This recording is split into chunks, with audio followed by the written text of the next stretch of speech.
Fellas, the day is finally upon us, Ninjago's 10th anniversary. If Ninjago was a child, it'd probably be running around with Fortnite action figures right now, so let's be thankful that it stopped so many of us from having the chance of conceiving. Over the past 10 years, Ninjago has seen huge changes, including a reintroduction after its cancellation, a feature-length film, and many complaints from parents about the show's adult nature. I mean, seriously, how can you think that this is okay for the eyes of children? So what better time than today to look at Ninjago's shortcomings and discuss the worst Ninjago sets ever.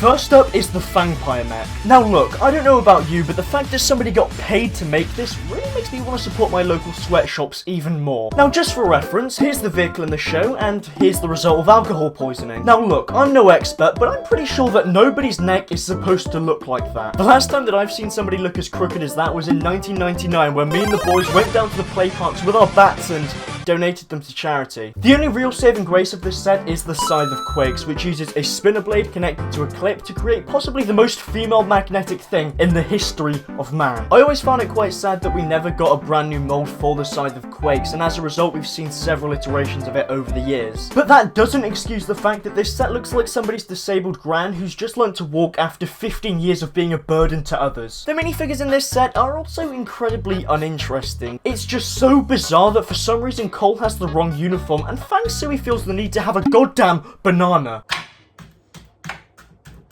See that, women? Next up on the list is Kai's Fire Dragon from Legacy. I mean, look, I'm very hesitant to make fun of this set because it's very obvious that it's only been born with 2 limbs, but I'll try my best. This set is a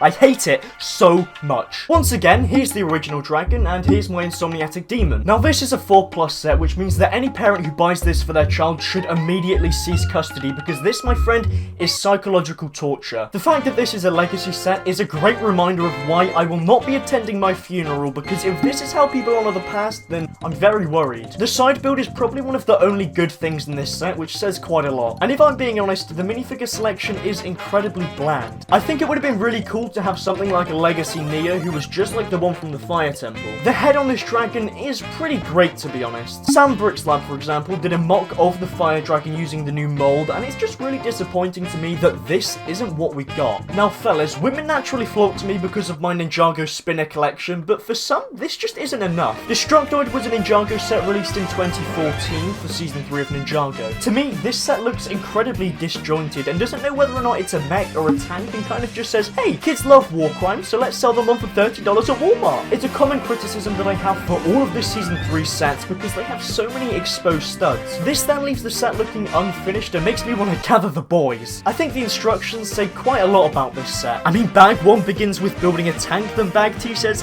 let's go with a mech, and Bag 3 says, whatever, let's just give the kids weaponry to kill their siblings with. To be fair though, this set is extremely accurate to the show, but just seeing it on the big screen kind of highlights how weird the design is. Again, the minifigures are really lacking for me, including a generic Season 3 Zane, Crypto, and a mini droid. The mini droid is technically exclusive, the only difference being the fact that it uses mini legs, which aren't even exclusive to this set. Now fellas, being a Ninjago fan in today's world can be difficult, especially when you have to carry around weaponry to fend off the females. Now if you're a Catholic priest and aren't a fan of females, especially over the age of 18, then boy do I have a solution for you. Introducing the Polybag Quickfire Round. Ready? Here's an American child on his 9th birthday after being given a shotgun because his dog ate his Ninjago fidget spinner. But fear not, because a loyal cultist is on his way to initiate the child and get him to work on a mysterious noodle island. But according to most people, cults are bad, so Jay hopped in his grandmother's Zimmer frame to confiscate the shotgun because his throat itches. I mean, seriously, how can it get worse than this? Where am I? Oh no. Look, I made it my New Year's resolution to acquire a wife, so this isn't a bad start. Fine. Jay's Electro-Mech is a Ninjago Legacy set coming out in 2021. It retails for $20, comes with 106 pieces, and is branded as a 4+ set. The original set looked something like this, and is well known for being incredibly accurate to the show, as well as standing as one of the best 20-pound mechs that we've ever gotten. The new version, however, is most notable for being the sole reason why most people become alcoholics. But fellas, if you're looking for a divorce, then this is a surefire way to execute any woman immediately. Now look, children are kind of my strong suit because, well, I am one, and let me tell you that if any 4-year-old buys this set, then they better rethink their decision. Now, I don't think I really need to explain why this thing's gonna be the sole reason that I attend counselling for the next year, but one really weird thing is the arms. Now, I know quite a lot about arms. In fact, I own several myself, and I can tell you for a fact that I've never seen a human pizza cutter. Now look, I have nothing against creative freedom within the Legacy sets, but I just don't see how somebody could get this from this. I think my opinions were summed up pretty well when I first saw this set in a call with some friends. This is the worst set ever released. Listen, I'm a logical thinker. This set is atrocious. The legs, I don't know what they were doing there. I really don't. I hope this isn't the final design, because he doesn't have any arms or anything. They're just like little stubs with swords on them.